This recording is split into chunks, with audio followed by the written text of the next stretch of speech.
Lila nakaupo sa sulok ng kwarto, mahigpit na yakap sa kumot. Nanay pumapasok. Nanay, Lila, anak, kumain ka na ba? Lila, mahina ang boses. Hindi pa po, Nay. Ayoko lumabas. Nanay, malumanay. Bakit ka natatakot, anak?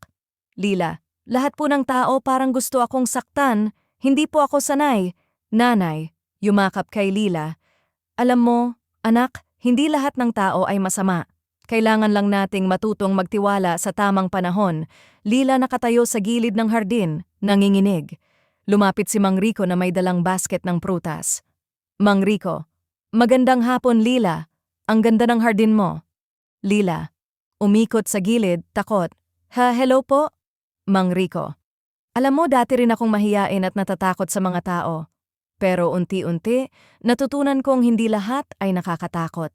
Lila, talaga po? Paano niyo po nagawa?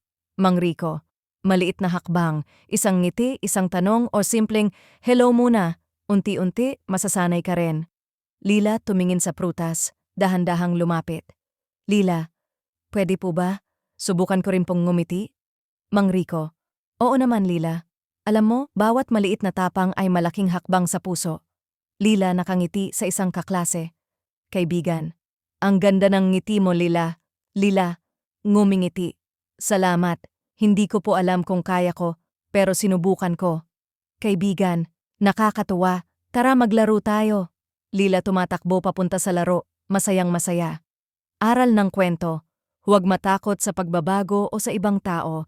Ang takot ay normal pero pwede itong malampasan sa tamang hakbang.